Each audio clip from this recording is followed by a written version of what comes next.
Hi hello അസ്സാം വലൈക്കും. ഇന്ന് ഞാനിതാ വന്നത് അരിപ്പൊടിയും ഇച്ചിരി അവിലും വെച്ചിട്ട് നല്ല കിടിലൻ ബ്രേക്ക്ഫാസ്റ്റിൻ്റെ റെസിപ്പി ആയിട്ടാണ് കേട്ടോ.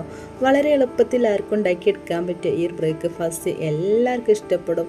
ഒരു വട്ടം ഇതുപോലെ ഉണ്ടാക്കിയാൽ വീണ്ടും വീണ്ടും ഉണ്ടാക്കി നോക്കും. അത്രയ്ക്ക് നല്ല ടേസ്റ്റ് എളുപ്പമാണ് കേട്ടോ. അപ്പോൾ ഒന്ന് കണ്ടു നോക്കിയാൽ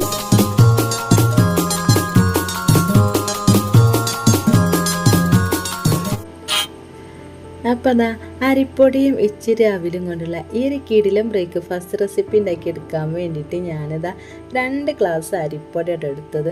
വളരെ എളുപ്പത്തിൽ ആർക്കും ഉണ്ടാക്കിയെടുക്കാൻ പറ്റിയ കിടിലൻ ബ്രേക്ക്ഫാസ്റ്റാണ്. എല്ലാവരും ഉണ്ടാക്കി നോക്കണേ.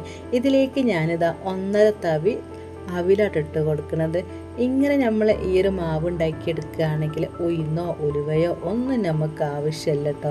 ഒരു 1.5 തവി അവിൽ മാത്രം മതി. നല്ല സോഫ്റ്റുള്ള ബ്രേക്ക്ഫാസ്റ്റ് നമുക്ക് ഉണ്ടാക്കിയെടുക്കാൻ പറ്റുക.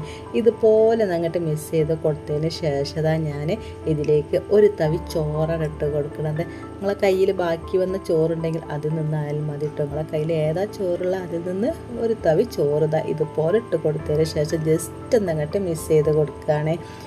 ഇനി വേണ്ടത് വെള്ളമാണ്. വെള്ളം കുറേശ്ശെ അങ്ങനെ ഒഴിച്ച് കൊടുക്കണം കേട്ടോ. അരിപ്പൊടി ആയതുകൊണ്ട് പെട്ടെന്നൊക്കെ വെള്ളം കൂടുമല്ലോ. അപ്പോൾ ഇതുപോലെ കുറേശ്ശെ അങ്ങനെ ഒഴിച്ച് കൊടുത്താൽ ഇങ്ങനെ ഇളക്കി കൊടുക്കണേ. ഈ 2 ഗ്ലാസ് പൊടിക്ക് ഏകദേശം ഒരു 1.25 ഗ്ലാസ് ഒരു വെള്ളം നമുക്ക് ആവശ്യമായിട്ട് വന്നു കേട്ടോ. ഇനി ഇതുപോലെ നന്നായിട്ട് അങ്ങോട്ട് ഇളക്കി കൊടുത്തതിന് ശേഷം ഇതിലേക്ക് ഞാൻ ആവശ്യത്തിനുള്ള ഉപ്പും ഇതിൻ്റെ കൂടെ തന്നെ ഇട്ട് കൊടുക്കുന്നുണ്ട്. ഒരുപാട് സമയം റെസ്റ്റ് ചെയ്യാനോ അങ്ങനെയൊന്നും വെക്കേണ്ട ആവശ്യമില്ല കേട്ടോ. ഒരു നുള്ള ബേക്കിംഗ് സോഡയും കൂടി ഞാനിതാ ഇതിലേക്ക് ഇട്ട് കൊടുക്കുന്നുണ്ട്. നമ്മൾ സോഫ്റ്റ് ഉണ്ടാവാൻ വേണ്ടിയിട്ടായിട്ട് നമുക്ക് ഈ റെസിപ്പി. അപ്പോൾ ഇതുപോലെ നന്നായിട്ട് 2-3 മിനിറ്റ് നേരം ഇളക്കി കൊടുക്കണേ. ഇനി ഞാനിതാ ഈ അവിലൊക്കെ ഒന്ന് കുതിരാൻ വേണ്ടിയിട്ട് ഏകദേശം ഒരു 1/4 മണിക്കൂറോളം റെസ്റ്റ് ചെയ്യാൻ വേണ്ടിയിട്ട് മാറ്റി വെക്കുന്നുണ്ട്.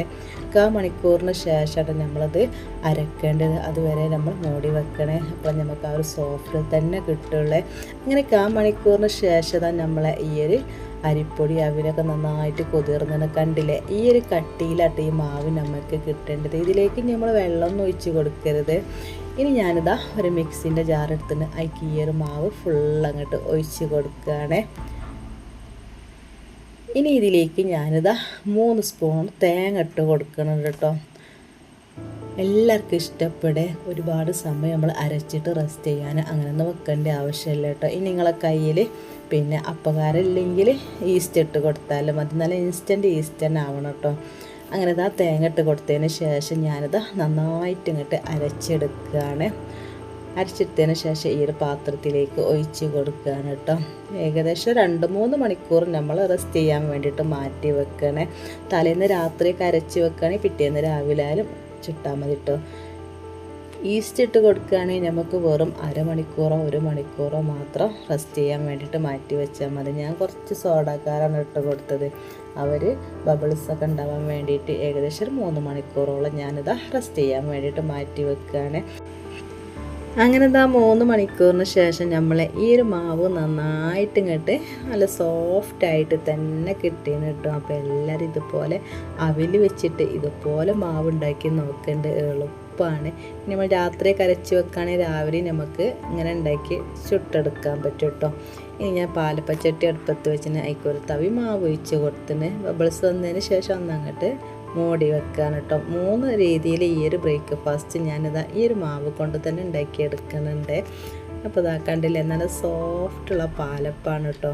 ഉഴുന്നോ ഉലുവയോ ഒന്നും നമുക്കില്ലെങ്കിൽ ഇതുപോലെ സോഫ്റ്റുള്ള പാലപ്പം നമുക്കിതാ ഈ ഒരു അവിൽ വെച്ചിട്ട് നമുക്ക് ഉണ്ടാക്കിയെടുക്കാൻ പറ്റും.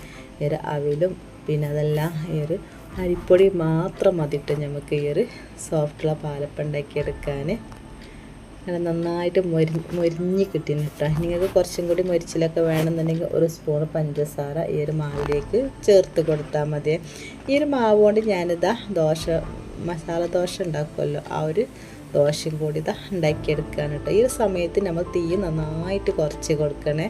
അങ്ങനെ തീ കുറച്ച് കൊടുത്തിട്ട് 1 തവി മാവ് വെച്ചിട്ട് ഇതുപോലെ അങ്ങോട്ട് ചുറ്റിച്ചെടുക്കുക കേട്ടോ. പിന്നെ കുറച്ച് നെയ്യോ അല്ലെങ്കിൽ ഓയിലോ ഏതായാലും പ്രശ്നമല്ല കേട്ടോ. ഇതുപോലെ അങ്ങോട്ട് ഒഴിച്ച് കൊടുത്തതിന് ശേഷം 2 മിനിറ്റോളം ഞാനിതാ ചെറിയ തീയിൽ വെച്ചിട്ട് മൂടി വെച്ചിടണേ. അപ്പം നമ്മുടെ സോഫ്റ്റുള്ള ഈ ഒരു മസാല ദോശ ഉണ്ടല്ലോ, അതിൻ്റെ ആ ഒരു ദോശയാണ് കേട്ടോ. അപ്പോൾ അതും കൂടി റെഡി ആയിട്ട് നല്ല നെരിച്ചിലോട് കൂടിയിട്ടുള്ള സോഫ്റ്റുള്ള ദോശയാണ്. അപ്പോൾ എല്ലാവരും ഉണ്ടാക്കി നോക്കണേ. ഇനി കുറച്ചും കൂടി നെരിച്ചിൽ വേണമെന്നുണ്ടെങ്കിൽ കുറച്ചും കൂടി നേരം ഇങ്ങനെ തീയിൽ വെച്ചാൽ മതി. കണ്ടില്ലേ, അടിപൊളിയായിട്ട് നല്ല പെർഫെക്റ്റായിട്ട് കിട്ടിയേനെ. ഇനി ഇതാ ഞാൻ അപ്പം ഉണ്ടാക്കിയെടുക്കാൻ വേണ്ടിയിട്ട് വേറൊരു പാൻ അടുപ്പത്ത് വെച്ചിനായിരിക്കും ഒരു താവി മാവ് ഇതുപോലെ വെച്ചുകൊണ്ട് ജസ്റ്റ് ഒന്ന് കുറച്ച് ചുറ്റിച്ചെടുക്കട്ടെ. ഈ ബബിൾസ് ഇങ്ങനെ വരുന്ന വരെ ഒന്ന് വെയിറ്റ് ചെയ്തിട്ട് മൂടി വെക്കുകയാണ്. അപ്പോൾ അതാ നമ്മൾ നല്ല സോഫ്റ്റുള്ള അപ്പവും റെഡിയായിന്. ഇതിന് മുകളിൽ കുറച്ച് നെയ്യും കൂടി ഞാനിതാ ഇതുപോലെ ഒഴിച്ച് കൊടുത്തിട്ട് നമ്മൾ ഈ ചൂടോട് കൂടി കഴിക്കുകയാണെങ്കിൽ കറീൻ്റെ ഒന്നും ആവശ്യമില്ല കേട്ടോ. അടിപൊളി ടേസ്റ്റാണ്. അപ്പോൾ എല്ലാവരും ഉണ്ടാക്കി നോക്കണേ. അപ്പോൾ ഇന്നത്തെ ഈ ഒരു വീഡിയോ ഒക്കെ ഇഷ്ടപ്പെട്ടിട്ടുണ്ടാവുമെന്ന് വിചാരിക്കുകയാണ്. ഇഷ്ടപ്പെടുകയാണെങ്കിൽ വീഡിയോക്ക് ലൈക്ക് ചെയ്യാൻ മറക്കരുത്. പുതിയ കൂട്ടുകാർ കാണട്ടെ, സബ്സ്ക്രൈബ് ചെയ്യാനും മറക്കരുത്. ഇതുപോലെ ഉണ്ടാക്കി നോക്കിയിട്ട് അഭിപ്രായങ്ങളൊക്കെ നമ്മൾ കമൻറ്റ് ബോക്സിൽ അറിയിക്കണേ. ഇതുപോലെ വളരെ ഈസി ആയിട്ട് ഉണ്ടാക്കിയെടുക്കാൻ പറ്റിയ ഒരുപാട് റെസിപ്പികൾ നമ്മുടെ ചാനലിലുണ്ട്. കാണാത്തവരൊക്കെ ഉണ്ടെങ്കിൽ കണ്ട് നോക്കണേ.